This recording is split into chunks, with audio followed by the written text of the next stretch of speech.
ये जो बायाकुदा वो पर बायाकुदा रे जो गुरु पूजन कार्यक्रम कराला उत्सव परिवार सहित बानर सेना परिवार मिलित उद्यम रे प्राय 15-17 जन शिक्षकों को अवसर शिक्षकों को सम्मानित करागला एवं सब पिला उत्सर्ग परिवार पिला आशीर्वाद भिक्षा कले एवं समस्त गुरुकर आशीर्वाद से जो अवसर प्राप्त हेले से आशीर्वाद से सजेसन जी जहाँ जी उपदेश समस्ते अजाड़ी देव बोली से प्रतिबद्ध हेले एवं ये अनुष्ठान सर्वोत्तम उन्नति एवं भविष्य में आहरी व्यापक भाव में गुरु मान को पूजा करी से आशीर्वाद नबार कार्यक्रम रही गोटे साधु उद्यम ये उत्सव परिवार आज करी समस्त परिवार बानर सेना परिवार सदस्य मान मोर आंतरिक धन्यवाद। निश्चित भाव में गोटे साधु उद्यम कथा बानर सेना और उत्सर्ग परिवार दुईटी मिलित भाव में पूज्य पूजार जो परंपरा बंचाई रखापी गुरु दिवस गुरु पूजन कार्यक्रम अनुष्ठित होती जोटा कि 30 जन गुरु मान को अवसरप्राप्त गुरु मान को संबर्धित करा या ये अंचल कहीं सारा ओडिशा निश्चय गोटे वार्ता जीव जे पूज्य पूजा बंची रही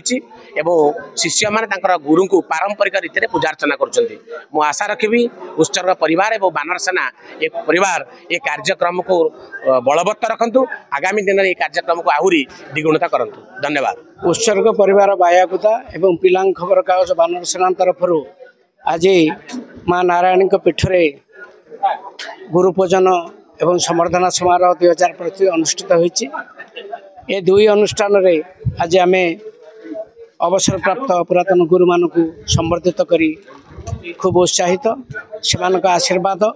आम कर्मपथर पाथय हो ये दुई अनुष्ठान आगो आगो बढ़ी चलू ये कामना करुचे माँ भगवती। गुरु दिवस अवसर में उत्सर्ग परिवार और पिला खबर कागज बानर सेना पक्षर मिलित सहयोग रे अवसर प्राप्त प्रधान शिक्षक शिक्षयित्री मानू संबर्धित कार्यक्रम करा एवं आम उपदेष्टा मंडली सदस्य मानक संबर्धित कार्यक्रम समापन कराइला और एथि अंशग्रहण करथिबा समस्त गणमाध्यम प्रतिनिधि संबर्धित कार्यक्रम और गुरुपूजन कार्यक्रम सामिल होते सबार उद्देश्य होता जो माने अवसर प्राप्त शिक्षक शिक्षयित्री मानू से पुराणा स्मृति की पुणी उज्जीवित करने से गुरुपूजन सामिल करने उद्देश्य नहीं कार्यक्रम ही आयोजन कराइला।